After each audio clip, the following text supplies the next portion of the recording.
Good morning. Good morning. Good morning to all of you that are here this morning, and those of you that are on your rather, I'm sorry, on your phones or any other technology that you have this morning. I want to thank all of you that are here this morning. We're about to start our church school service, our church Sunday school service.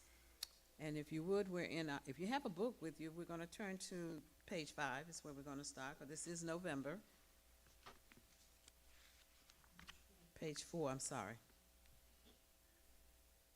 Now the Lord is the Spirit, and where the Spirit of the Lord is, there is freedom altogether.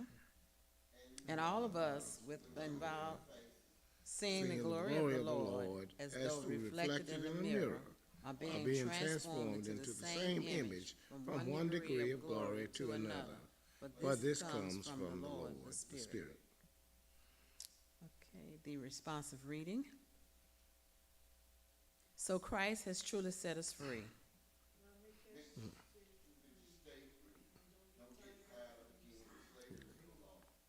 Listen, I, Paul, tell you this. If you are counting on circumcision to make you right with God, then Christ will be of no benefit to you.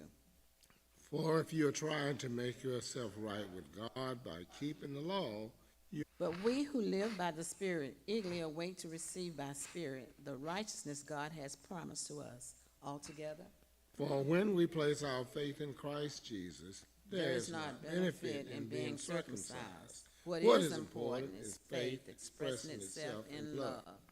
We will now have prayer led by Sister Hall. Dear Lord, thank you again for waking us up this morning and take us to your house so we can open our mind and our heart and learn more about you. Make us vigilant to follow you.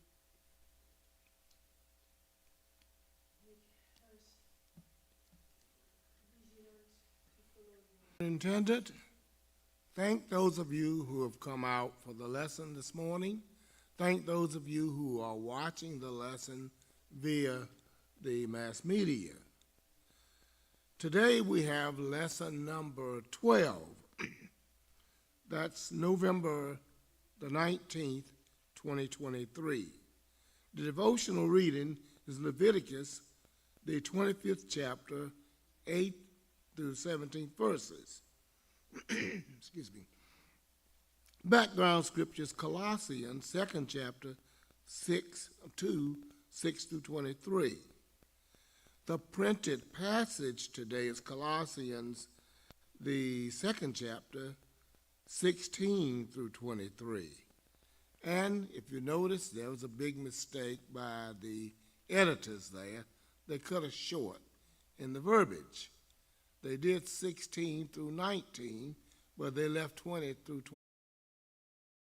Problems with Christians, but these are Christians in the church, believe it or not. And so he will now have some problems today, continued problems with Colossians. If someone would read the narrative for us. Therefore, do not let anyone condemn you in matters of food or drink, or of observing festivals, new moons, or Sabbath. They are only a shadow of what is to come, but the body belongs to Christ. Do not let anyone disqualify you, insisting on self-abasement and worship of angels, initiatory visions, puffed up without cause or by human way of thinking, and not holding fast to the head, from whom the whole body, nourished and held together by its ligaments and tendons, grows with growth that is from God. Give me a minute. Verse 20. Wherefore, if ye be dead with Christ from the rudiments of the world, while as though living in the world, are ye subjects of ordinance. To affirm the true Christianity of Christ. They're still bent on the old Mosaic laws, especially the hierarchy in the church, and Paul's having a big problem. Continues to have it every turn. Some key words that really kind of stand out to me. You hear folks say, well, I'm blessed and highly favored. You ever hear anybody say that? I'm blessed and highly favored. I don't know what that means. We'll get into some of that this morning, perhaps, and find out what they do mean by that. The Jewish group, those that were related to Paul, really placed a lot of emphasis on kosher foods. Jews today, sister, whatever else is deserved in church, we'll talk about it. Promotions, that came out in the lesson. A lot of things came out in that lesson. So then let's talk about it. Therefore, let no one condemn you for matters of food or drink or observing festivals. Paul says the only thing that really matters is your relationship to God. And he talks about the body, defiling the body. Can we actually defile the body? The obvious answer is yes. In what ways? Does anybody have hierarchy in the hierarchy who knew what it was all about? You ever met anybody in high or low places, for that matter, who really,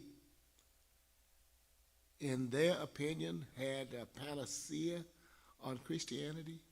They knew what it was all about. They could quickly tell you what you're doing wrong. Got any examples, anybody? What's that, Sister Hall? The Pharisees were good for that. In our day, non-Christians specialize in telling us how we ought to be living, what we ought to be doing. Absolutely. Absolutely. They know it all. I call them bathroom lawyers. They can tell you, especially, you talk to someone out of one of these that have man-made rules. I think they're man-made rules. They'll say that they ascribe to God. Back a few years ago, I think they've changed that now, but one particular segment of the Baptist church would tell you women got no right being in the pulpit. They did at that time. I think that's changed now. And heaven forbid, in most churches, if a young lady happened to really bear a child out of wedlock, they would excommunicate them from the church, put them out, and tell them they couldn't come back. Well, the young man sat right there in church on the front row. Anybody ever witnessed something like that? Yeah, or I don't know. We have to be careful sometimes how we excommunicate folk from church. And Paul is saying, well,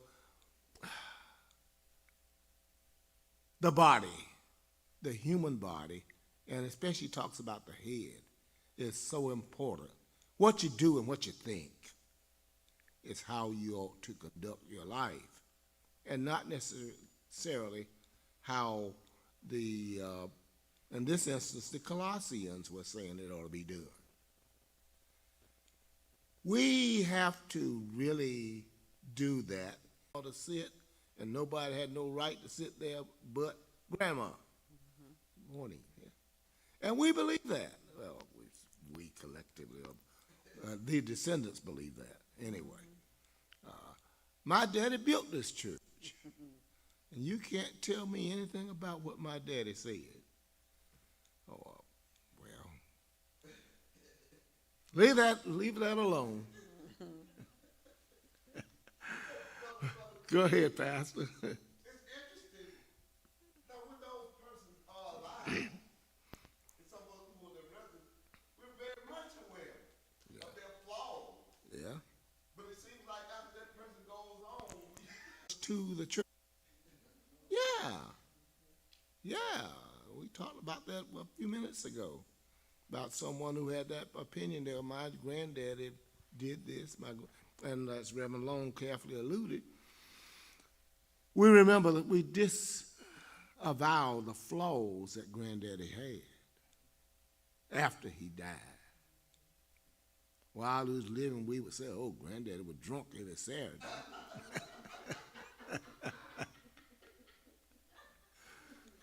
Or, well, that's the way it was, moving west. So I think, Sister Smith, you were about to have another comment there, no? So, I don't know. Boy, these Christian folks. Now, Lucas, you have a comment there? Yeah, oh,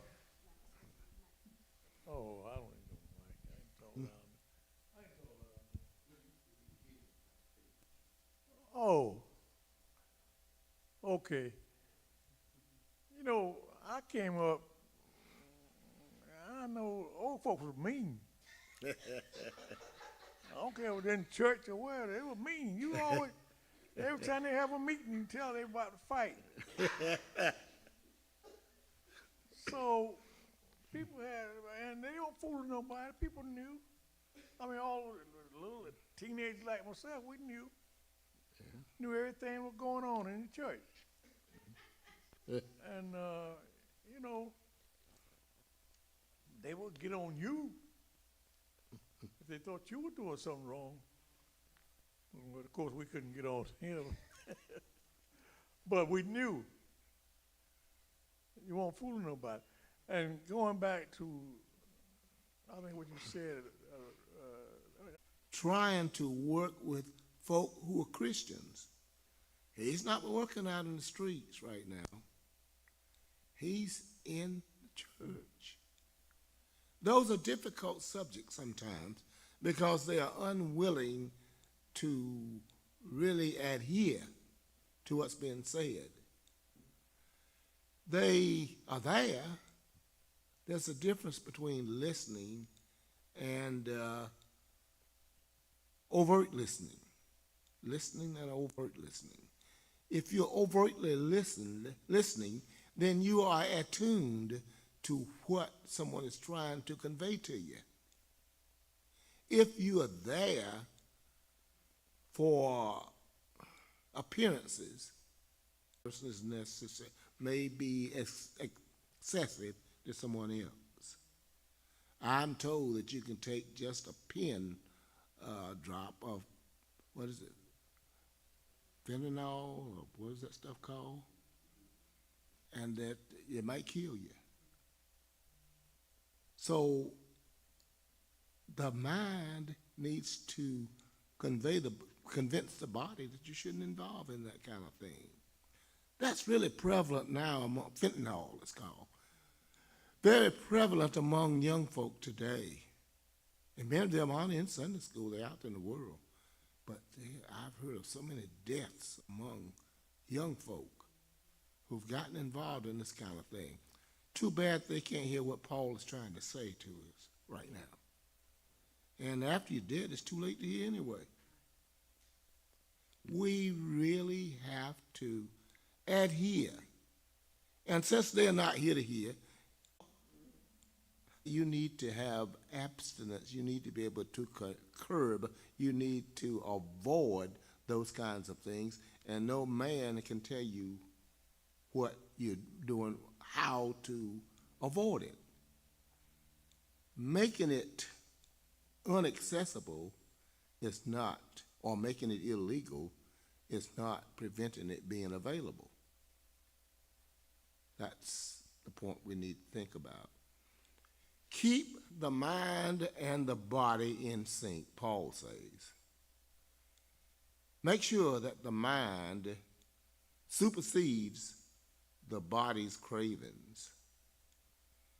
The body may have craved you right now to have dinner right here because you didn't get any last night. There are some folk, and I've seen this done in church. If somebody has to leave, they get up and they do like this. What does that mean? They put a finger up. You ever seen anybody do that? What does that mean?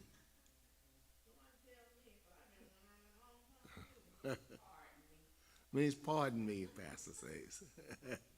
Well, I guess it shows that we don't intend to do it. So it just means pardon me. All right, all right. Well, I've seen it done, and I'm sure you've seen it done too. Well, I guess it's all right. One needs to do that. Should we, where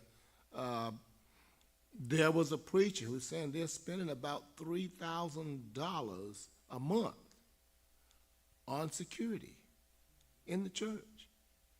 They're spending more on security than they are on church activities. Is that a problem for the church? Paul didn't have that, but we do today, don't we? Yeah, we do. We do.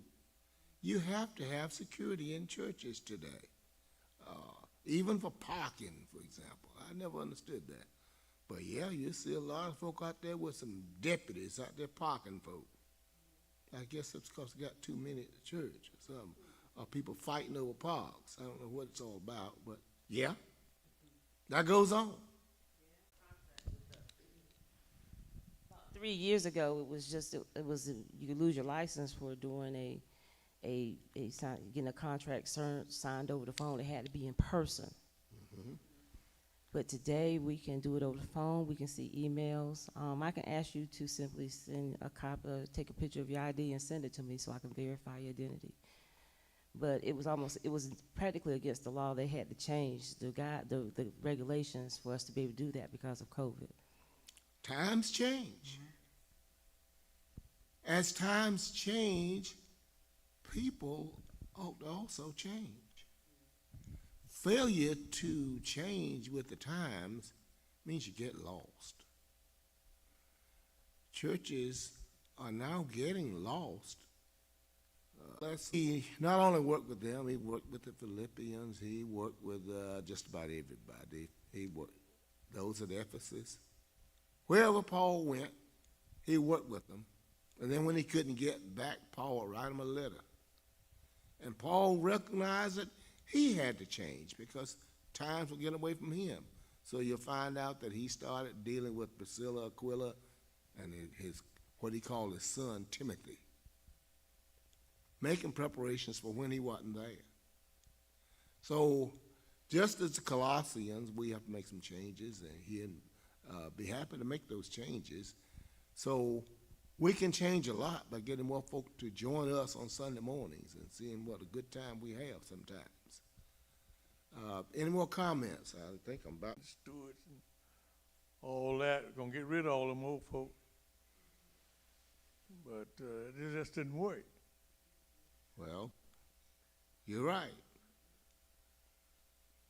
Sometimes abject change, that's a rapid change, really can backfire. But change we must. But yeah, that was too quick, too soon, too fast, all of the others. And yes, I do remember the incidents, and it did backfire. It did not work that well that time. But there were some ideas that I thought that were espoused at that time. I do remember among one of the suggestions was that we ought to purchase some property. And all of those same old trustees that you made reference to